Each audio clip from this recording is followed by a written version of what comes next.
All right, so are you ready to dive in? Uh, Because today we are taking a deep dive into the 1 Minute Manager. Ooh, the 1 Minute Manager. This is a classic. This is a classic. It's by Ken Blanchard and Spencer Johnson. Yeah, And I'm really excited about this one. me too. You guys sent this one in, and I can see why, For sure. whether you were, leading a team or just trying to be more effective. I mean, who wouldn't want to unlock these, 1-minute secrets to better management, right? Right, and they're so deceptively simple. You think, oh, this is too easy. This can't be it. Yeah. But when you really break them down and you really look at what they're saying, it's like, oh, wow, this is big. Yeah. And that's what we're going to do today. We're going to break it all down for you. Yeah.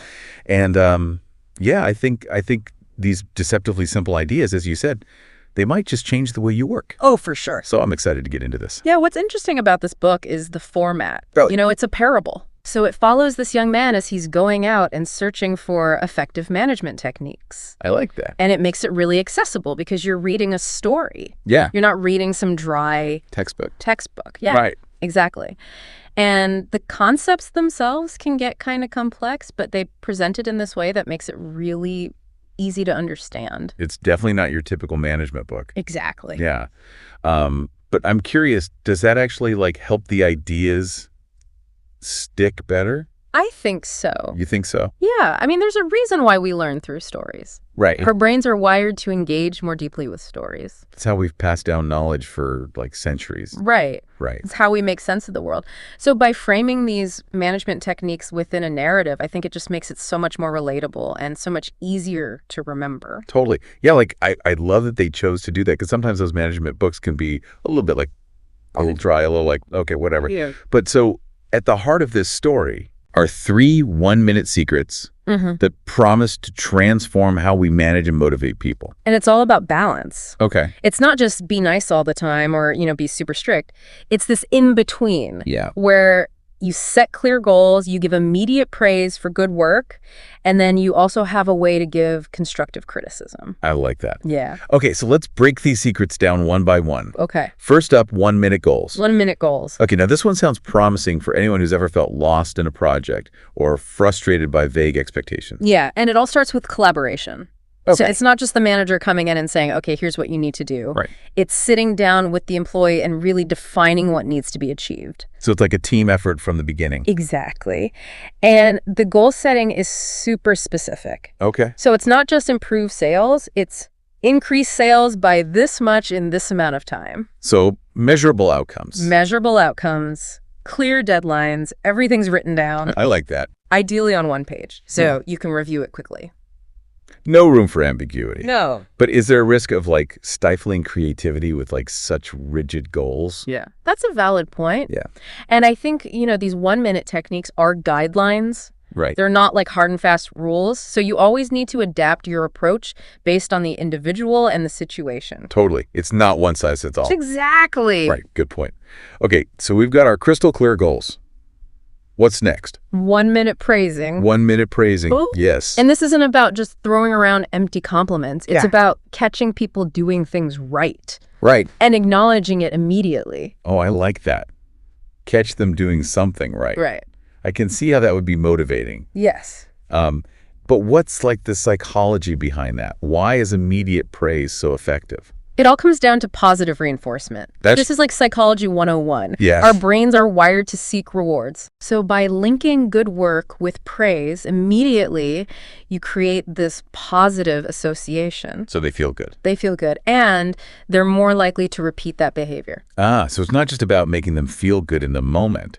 It's actually shaping future behavior. Exactly. Oh, that's cool. Yeah, and the praise needs to be specific. Okay. Instead of just saying, good job, you might say, I really appreciate how you handled that difficult customer. You remained calm and professional, and you found a solution that everyone was happy with. Wow. Hearing that would definitely make me want to go above and beyond. Exactly. Yeah. Yeah. Okay, so we've had 1 minute goals. We've got 1 minute praising. Now we're getting to maybe the trickier part, Yeah. but an equally crucial part. Yeah. The 1 minute reprimand. 1 minute reprimand. Yes, the dreaded criticism. I know. I think a lot of people struggle with this, myself included. Yes. It's easy to either avoid confrontation altogether, Right. or let emotions take over and then say things that you regret. Yeah, that's a tough one. But that's the beauty of this 1-minute reprimand, is that it gives you a structure. Yeah. So it helps you deliver this criticism in a way that's direct, but it's respectful. Okay. And it focuses on the behavior, not the person. Okay. I'm intrigued. Walk me through it. Okay, so imagine an employee makes a mistake. Okay. Instead of just like letting it slide or, stewing on it, Yeah. you address it immediately, Okay. but in a very specific way. You might say, I noticed an error in this report. Can we take a few minutes to go over it together and make sure we're on the same page? Oh, so you're not letting the mistake fester. You're tackling it head on, but in a calm and collected way. Exactly. Yeah. And then there's this crucial step. Okay. You allow a moment of silence for the feedback to sink in. Wow. That feels really crucial. It is, because Yes. you're giving the person a chance to process what Wow. you just said without feeling attacked. It avoids that knee-jerk defensive reaction Exactly. that can happen when someone feels criticized. Yeah. Yeah, I like that. Yeah. It creates that space for a more productive conversation. Right. It definitely creates that space, right? Yeah. Okay, so what happens after that crucial pause? Well, you want to reaffirm their value. Yeah. You want to remind them that you believe in them. Mm-hmm. So you might say something like, I know you're committed to producing accurate work, and I'm confident we can get this back on track together. Okay, so it's quick, it's clear, Right. and you're maintaining that respect. Respect Yeah. and dignity for the employee. I like that you're addressing the issue, but you're also reinforcing their worth and your belief in them. Yes. Yeah. But doesn't this approach require a lot of self-awareness from the manager? Oh, absolutely. I mean, if I'm stressed out or in a bad mood, isn't it easy to let those emotions color how I deliver a reprimand? Yeah, and that's why it's so important for the manager to be, doing their own personal growth and development. Oh, interesting. The 1-minute manager talks about how you can't manage others effectively if you can't manage yourself. That's a good point. Right, so that self-awareness is crucial. Yeah. Okay, so we've talked about these 1-minute secrets in theory, but let's make them more tangible. Okay. The book uses the example of a team member working on a project report, right? It does. Let's walk through how each of these techniques would play out in that scenario. Okay. So imagine you're the manager, and you've got this team member who's tasked with a crucial report. Okay. Where would you begin with the 1-minute goal process? Well, you would sit down with them and you would make sure that you were both on the same page from the get-go. Yeah. You wouldn't just hand them the assignment and say, good luck. Right. Right? You would really want to make sure that they understood what needed to be done. Yeah, so maybe start by asking, what are your initial thoughts on this report? What information do we think is most critical to include? Exactly. You want to start with some open-ended questions Okay. that invite them to share their thoughts and make them feel like they're part of the process. And then from there, you can kind of guide the conversation toward those more specific goals. So you're not just dictating, you're collaborating. Exactly. Yeah, I like that. And you're making sure they understand the why behind the report, not just the what. Yeah, that's so important. Right. Okay, so we've kind of laid the groundwork. Now we need to get down to those nitty-gritty details. Yeah. What would those look like? Well, you would work together to break down the project into smaller tasks. Okay. Each with its own clear deadline. So for this report, for example, it might be, okay, by Wednesday, I need a draft of the executive summary with all the key findings. Perfect. By Friday, let's have that full financial data analysis incorporated. Yes. So then you've got those 1-minute goals in place. Yeah. They're specific, they're measurable, and they're easy for both of you to track. I love that. I mean, I can only imagine that makes giving those 1-minute praisings that much more meaningful too, Oh, absolutely. because you can tie them directly to those achievements. Right. Instead of just saying good job, Yeah. you can actually point to that specific accomplishment Right. and reinforce the behaviors that led to it. Like, for example, you could say that executive summary was spot on. Yeah. You really nailed the key findings and presented them in a way that's super clear and concise. Well done. Exactly. I mean, hearing that would just make me want to, I don't know, I know. go above and beyond. Right. Okay, so everything's going smoothly. Goals are being met. Praise is being given. Okay. But let's say, hypothetically, there's a hiccup. Uh-oh. The team member misses the mark on that financial data analysis. Okay. How would the 1-minute reprimand come into play in this situation? Well, first of all, you wouldn't let it slide. You would address it quickly and directly. Yeah. And remember, we're focusing on the behavior. Not the person.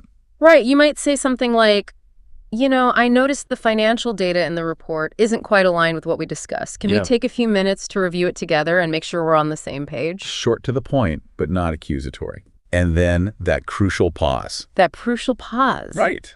Yes. Yeah. Give Right. them a moment to process. And then maybe you could add something like, I know you're capable of producing accurate and thorough work. Right.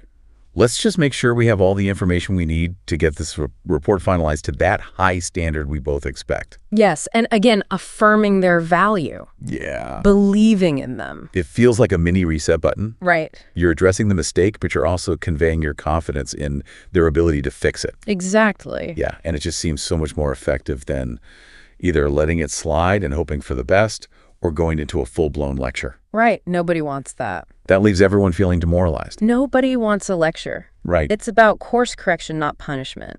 I like that, and think about the ripple effect. Oh, yeah. By catching that error early Yeah. and providing that clear guidance, Right. you're potentially saving a lot of time and headaches down the line. So much time. So much time. Yeah. It's proactive, Yeah.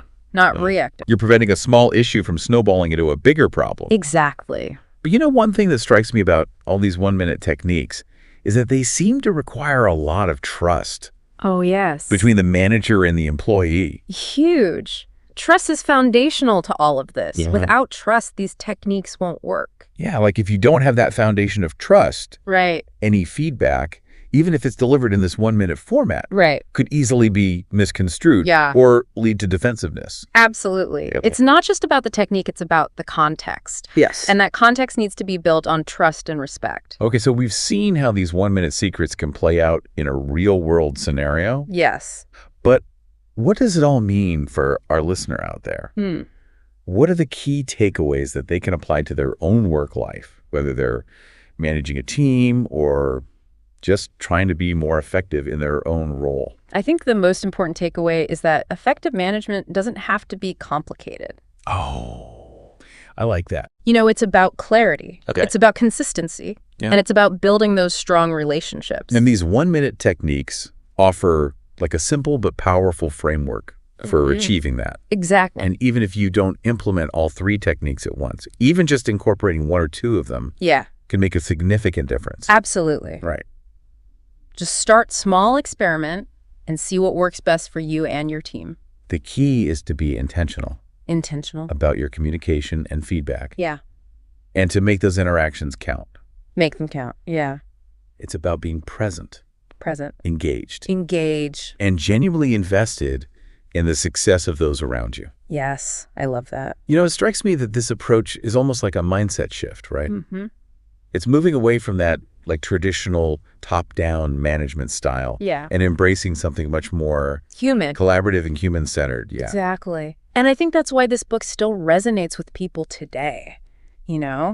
Decades later. Decades later, it speaks to that very human need for connection, for recognition. And doing meaningful work. Right. It's about creating a work environment where people feel valued and empowered to do their best. And it's not just about managing others. Oh, It's about managing yourself too, right? absolutely. I mean, these principles can be applied to personal goals and productivity as well.